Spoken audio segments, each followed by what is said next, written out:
indigenous African foods. It is that specific, very specific in the common position.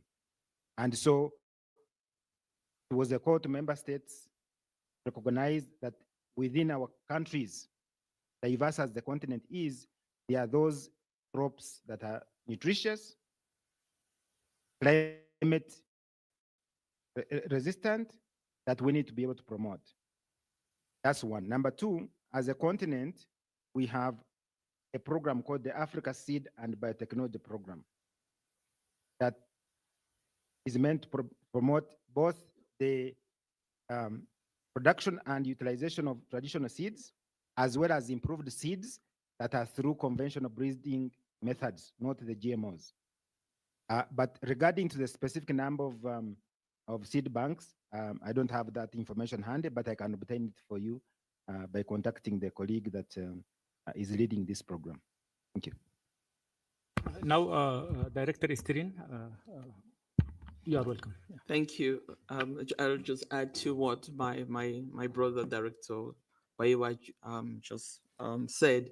So on the work that we do in the environment, particularly to support member states to implement the Biodiversity Convention, one of the key things that member states have to do under the National Biodiversity Strategy is to establish the seed banks in the context of the Program of Work on Agrobiodiversity.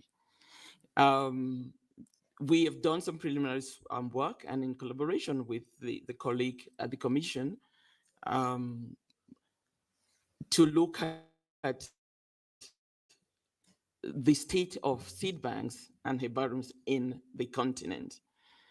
Preliminary work is the last 5 to 10 years, the state of the seed banks have been not enough funding have gone to the seed banks, and a considerable effort is being made now to ensure that at country level, these seed banks are revived and given the kinds of capacity and funding that is necessary to keep them,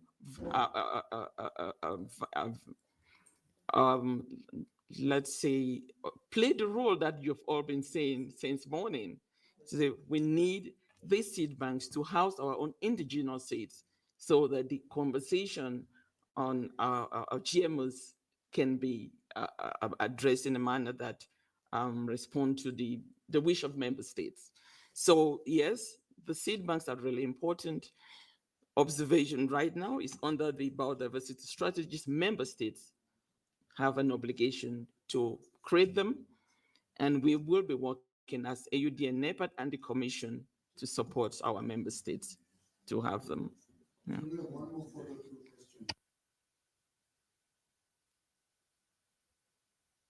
Very short, because still we have another activity. Dr. Mike is going to. So thank you once again for another opportunity. I just wanted to ask the director a question. When he talked about the solutions that we need to come up with, he came to the seeds and said that in the seeds aspect, we need to focus on the local and indigenous solution. I liked that. Now, I want to go to the animals, doctor. We understand that Chad has one of the most successful cattle herds on the African continent. And we read with the US Treasury actually advising its farmers, its companies, to bring vaccines and chemicals after admitting that Chad has been very successful in producing one of the biggest and most healthiest herds in the world. What is your take? Do we need chemical solutions? Do we need to continue to have vaccines? Or is there actually a secret and actually a success plan that has made Chad successful without the medicines and without the vaccines that the Americans now want to bring into? Maybe you have more information than me on this subject, but the African Union has a specialized technical office called the Pan-African Veterinary Vaccine Center, ANVAC.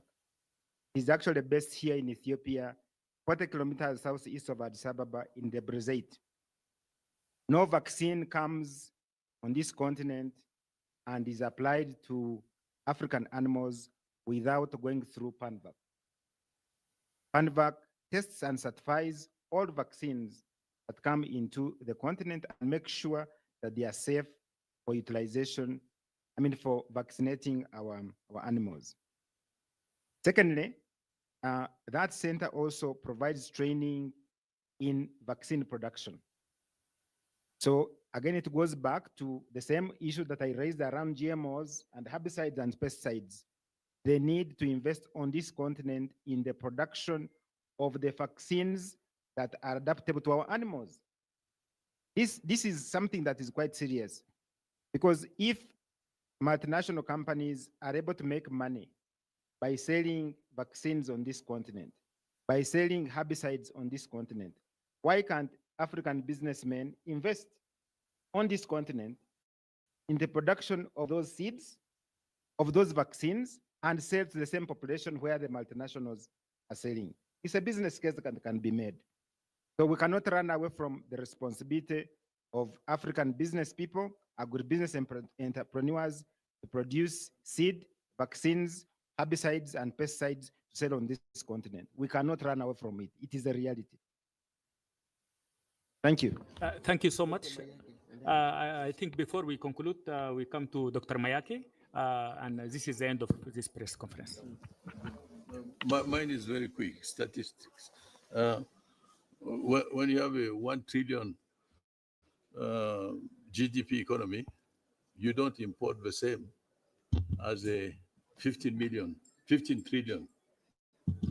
GDP economy. So the comparison between Africa and Europe is a bit shaky.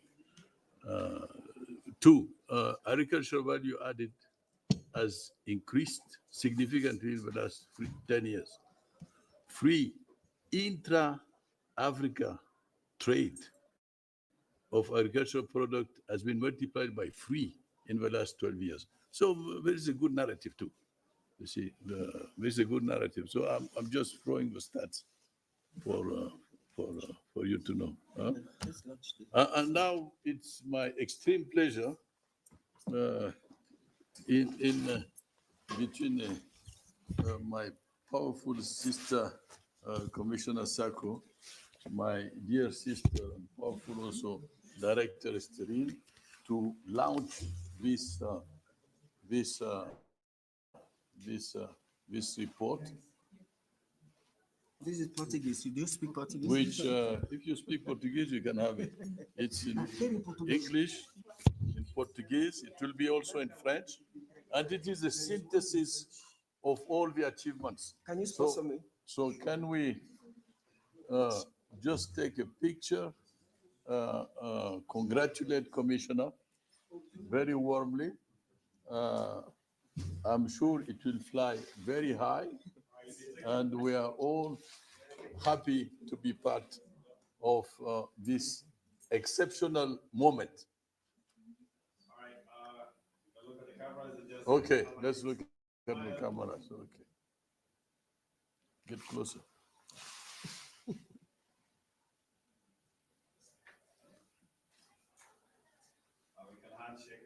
Ok, a luta continua. A vitória é certa. Ok. Congratulations. Congratulations.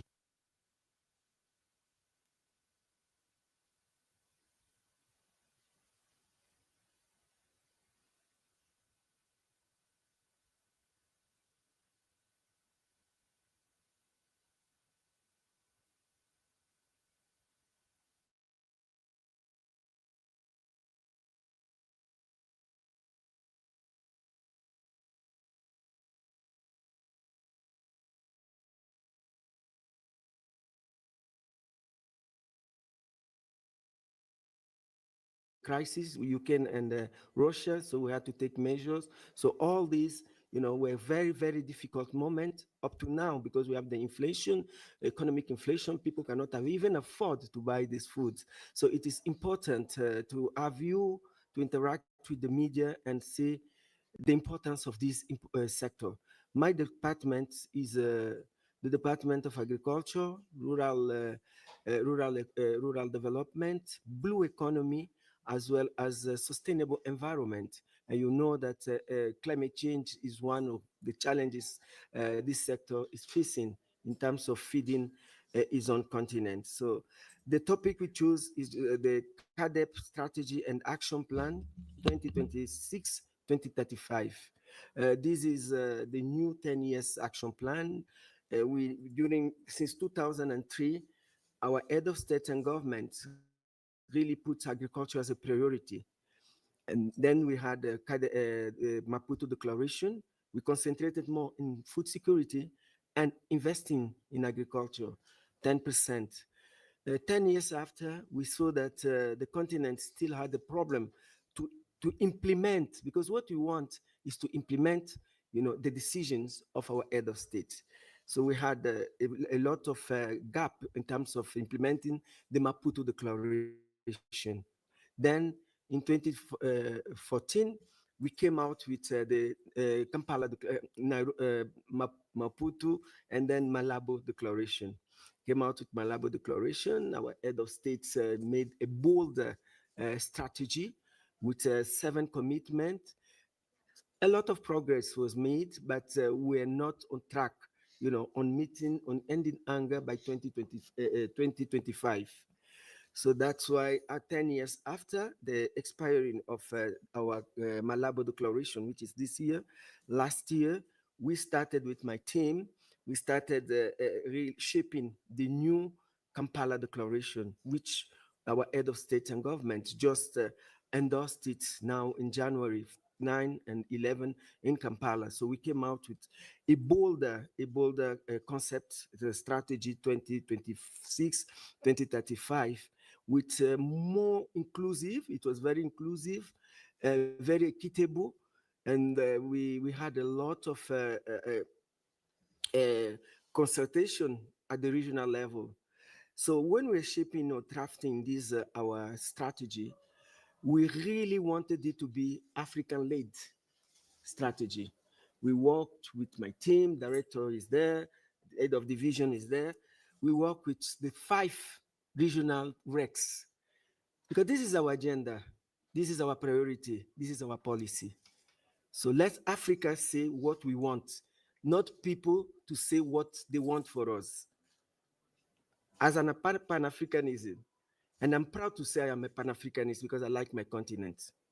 I'm really a Pan-Africanist, so we made sure that this new strategy was really made by us. We included everybody. It was very consultative. People really help us, but we know that ending hunger, we cannot end alone. We also have, like Agenda 2063 tells us, we have to also build partnership. So with our partners, with their experience, so we are able to work together. But they are the partners that were working with us. They know that this is an agenda that Africa wants to make, and they should come and help us. That's why we came out with this important tool. And during the Kampala Declaration, Kampala's Extraordinary Summit, we came out with 2 main instruments or tools. We came out with the CADEP Strategy 2026-2035 and Action Plan. And we also came out with the Kampala Declaration, whereby at the policy level, our head of state committed themselves to see if we can really attain all the six strategic objectives that comes in our strategy. The first strategic pillar, it is intensifying sustainable food production, because we need to produce. By 2050, the Africa population will be 2.5 billion. What are we going to do to feed these people? By 2030 is almost 20 years to come, but the population is growing and growing. So that's why we have to intensify the sustainable food production. Under this, we have all the indicators, how to reach to achieve it. We have it in our own action plan. What are we going to do in order to intensify sustainable food production? And we also say, okay, processing is another area that we need to concentrate. And this, by industrialization, we are giving job opportunity to our youth. We are transforming our own food. We are opening markets, because today we have the IFCFTA. How are we going to market? We have to process our food, we have to industrialize, and we associated it with trade. This is our strategic pillar number 1, or objective. The second objective is boosting investment and financing for accelerated agri-foods system transformation. Here we are still keeping the values of Maputo Declaration, the 10%. We need to really mobilize investment in this area so that we can transform the agri-food system transformation. The 2 editions of the 2 decades, which is Malabo and Maputo, we did not focus more on the approach of agri-food system. We just stay in agriculture. But now we want a sustainable, resilient agri-food system. That is the new strategy. That's where we are going to concentrate and look at the value chain, because we cannot just say we are producing food. Which market? So we want an approach that the farmer has access to market. There is a demand, and the demand for food, we all know, is there. There's a market, because all of us, we go to supermarket, we go to the market to go and buy food. So it is really an area that we have to make it a business. We have to make it a business, not just a charity or humanitarian issues. Okay. The third pillar is ensuring food and nutrition security for all. Producing food is okay.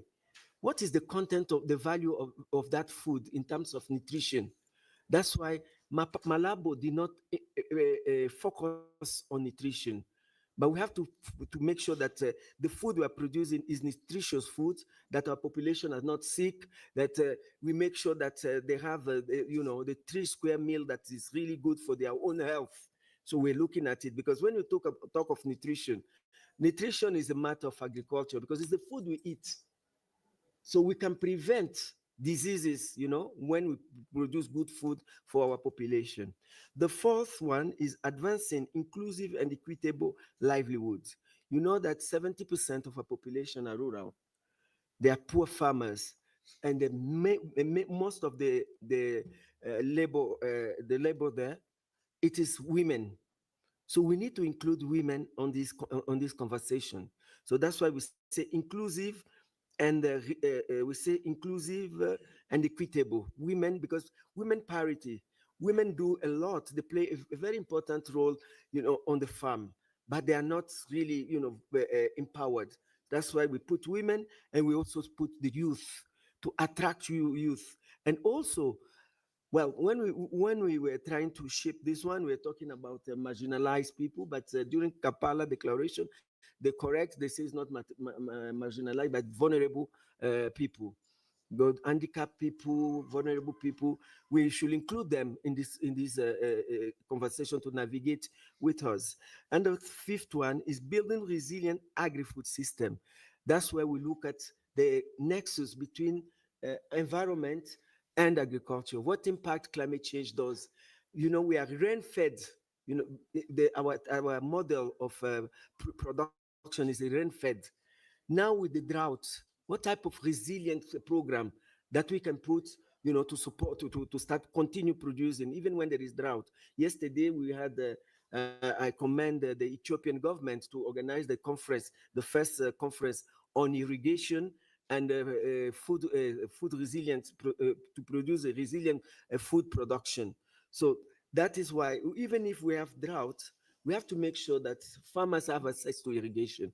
How do we do irrigation? Today, with technology, innovation, and science, we can achieve that. It's just a matter of the policy that we are putting in place, that we need to go through it. And the last one is strengthening the governance of agri-food system. That is accountability. It is in the Malabo Declaration is commitment number 7, accountability. Every year, every 2 years, this department produces the biannual review report. And this biannual review report and the scorecard is very important for us because there is no need of bringing such a strategy without us looking at what is the achievement or take stock, of what is being done. So during my tenure, I'm happy to really say that the first biannual review report was launched by me under my design with my team it's here. So it's very important, accountability. We need to account on what we do. That is why where we have the gap, you improve. If you don't account, if you don't go to member state, we have 55 member state. If you don't go to the 55 member state, how will you know that we're making progress? So all this is the Cadet Malabo Declaration. The paper is there. In the interest of time, I don't know if Dr. Mayaki and my sister would like also to give some insight on this conference before we can open to you. I also have what I did for my 8 years, my book, my achievement, and I'm really happy for all of you, the press, that you're carrying me along and to have served my continent. I'm very, very happy. Where I will be, I will always look at my continent first. Like Trump say America first, I say Africa first. Thank you.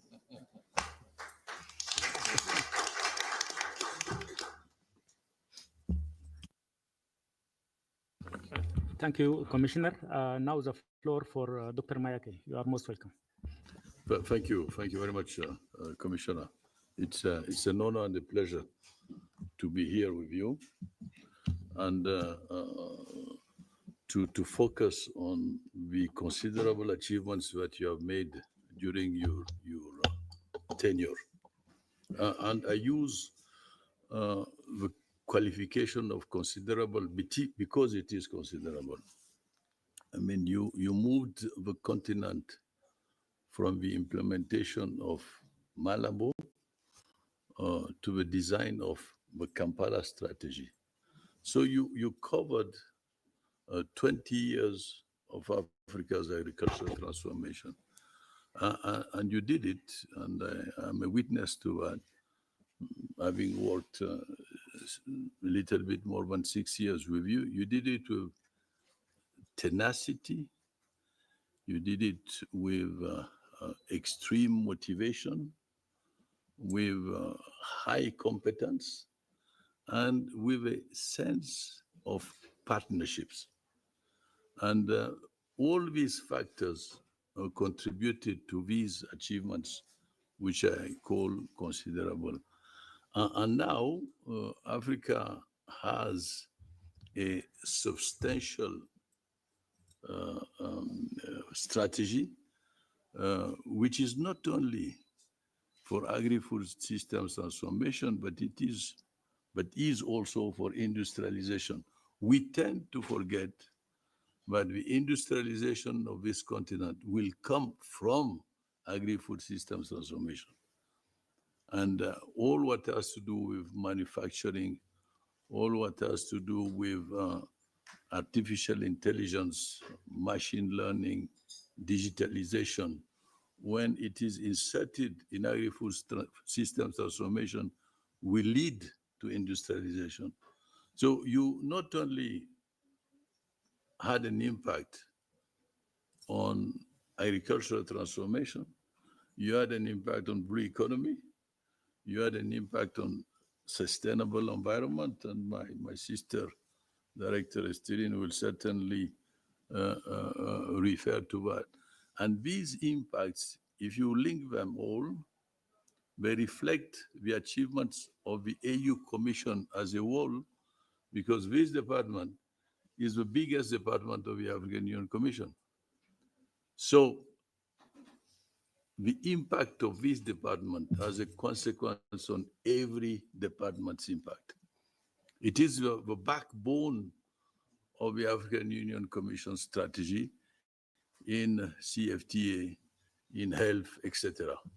So really, I want to be short but incisive and clear. Warm congratulations for what you did with a fantastic team.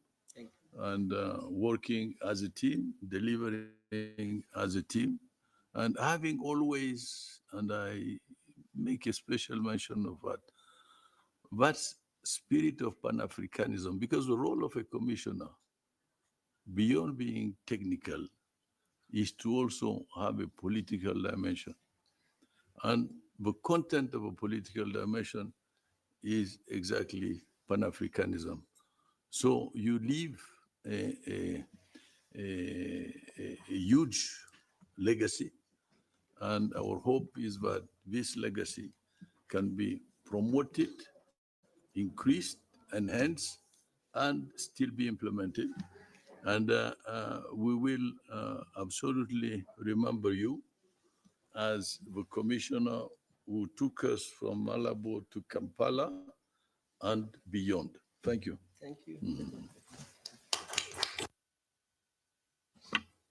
Director Strin, you are most welcome. Thank you and good morning, everyone. It really is a huge honor and privilege for me to sit on this table with I call them my sister, but also my boss, so with my two bosses, Her Excellency Commissioner Joseph Asako and His Excellency Dr. Ibrahim Asane Mayaki, whom, as you know, was the CEO of AUD and NEPAD. Really, I want to say huge congratulations to my dear sister, Commissioner Sako. I've worked with her for 8 years, and 8 years that has been very productive. 8 years I'm working with someone who is your boss, but brings herself to the level where you are very comfortable working with her. So it wasn't a boss relationship, but a relationship of sisterhood, supporting each other, because it can be challenging in this position, being a commissioner or the privilege of being a director in this in the AU system, in a mandate in covering a subject matter that is of immense importance to the continent. As Dr. Mayaki just said, she did not only cover agriculture and food security, but also environment, including, of course, climate change and the blue economy. So these are topical issues of critical relevance to the development of the continent. And I think she did it sterlingly. I will have to say, we talked today of African common positions in negotiations, which has really put visibility and bring visibility of the African continent and ensure that the African continent has hugely influenced the outcomes of global negotiations. Now, the common African positions were her ideas. You know, working with Dr. Mayaki, that was where we start developing African common position on critical negotiations. These things are not known, but if we are talking about her legacy, this has to be one of them. Today, we don't go to any negotiations, whether it's in agriculture, food system, or climate, without an African common position. And that has made African voice in the global arena very strong. So I really want us, you know, to give her that credibility, that recognition as part of her legacy. She mentioned the new tenets of Kampala Declaration and Action Plan. The one on inclusivity, I think, is one I really just want to highlight. Recognizing the importance of women and youth in agri-food system transformation in the continent. It's something that has been her passion, that she has supported. We have had the Women in Agribusiness Forum, which she has championed. I also would like really to take this opportunity to thank her for ensuring that we projected and gave such highlights on critical subject as this, because Africa is not going to transform if 51% of its population is not given the attention that is needed, and particularly in the field of agriculture and food systems, where we know 60 to 70% of the food that we eat in our households are produced by women, smallholder farmers. So it was of critical importance to give, that prominence to this a segment of our society. And just lastly, as Dr. Mayaki said, she took, from Kampala, from Maputo to Malabo, and now Kampala. I really have to say that she's giving us the next 10 years of agri-food system transformation in the continent. So whatever we are going to be doing the next 10 years has been shaped by Commissioner Sako and her team, including myself, from the side of African Union Development Agency, NEPAD, with, of course, the critical enable support from Dr. Mayaki as the food system envoy for the continent. So she leaves a huge legacy, but I also think she has a major influence on the future, because Kampala Declaration, Strategy and Action Plan is the future for the continent, the next 10 years, to give us the Africa that we want. So thank you so much, Commissioner, my dear sister, for the privilege of having worked with you and for really being someone that I've looked up to. Thank you. Thank you. Thank you so much. Now the floor is open for dear colleagues in the media. The commissioner took us through the Kampala Declaration and 6 pillars of the declaration, and she spoke a lot. So please introduce yourself if you have any questions. As an institution, media institution you are working for, and please, questions are. The floor is yours, please.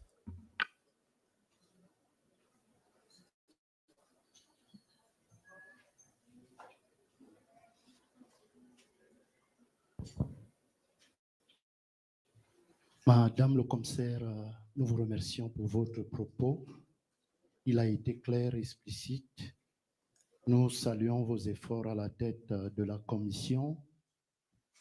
Et nous avons cependant un sujet qui nous inquiète. À quel niveau avez-vous laissé le secteur agricole africain et à quel moment pensez-vous que finalement l'Afrique aura atteint son autosuffisance alimentaire? Vous êtes renseigné sur les multiples projets. Qu'est-ce qui sera? Dans combien de temps nous sortirons des sacs de riz de la Thaïlande, du blé ukrainien qui semble-t-il alimente tout le continent, de tout ce qui nous a été raconté ces derniers temps? À quel moment pensez-vous que tout cela va s'arrêter, que l'Afrique va prendre son destin en main? Merci.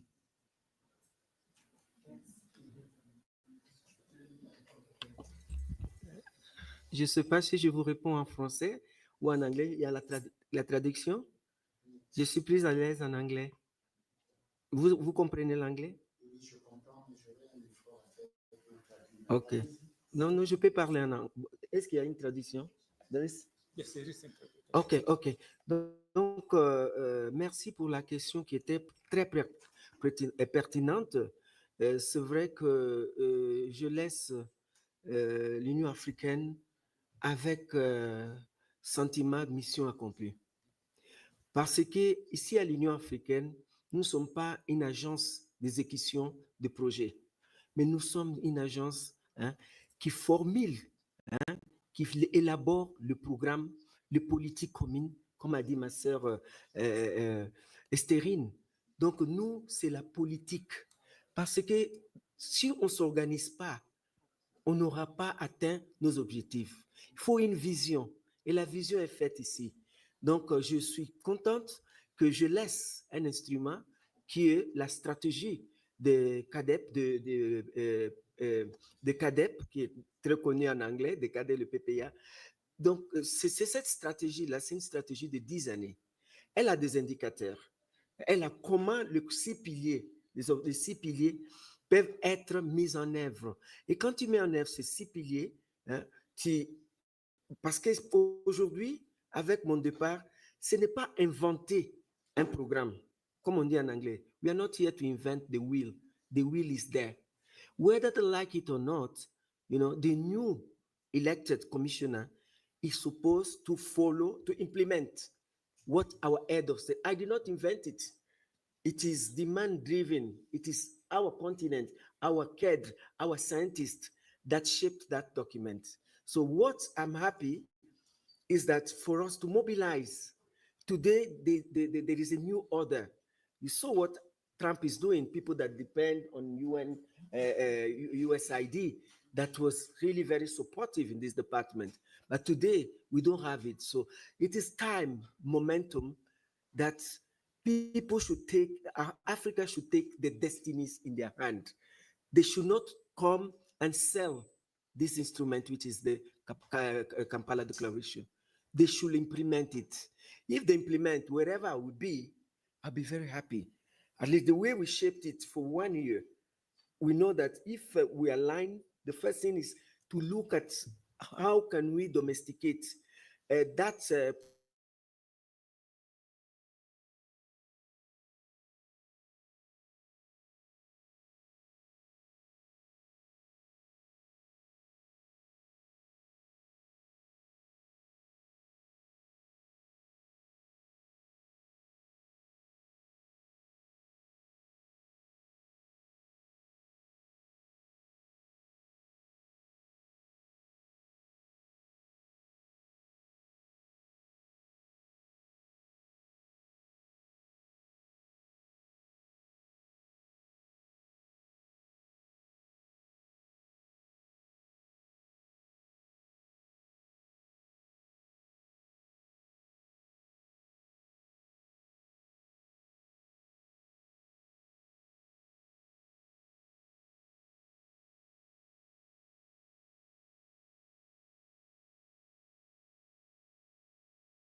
Unatazama Sound Candy Talk Live.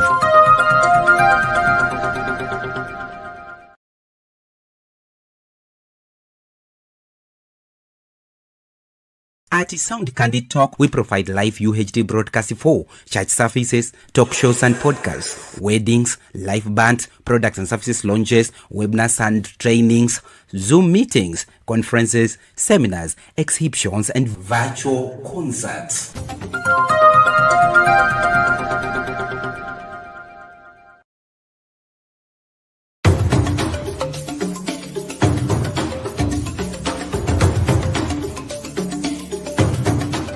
You are watching Sound Candy Talk Live.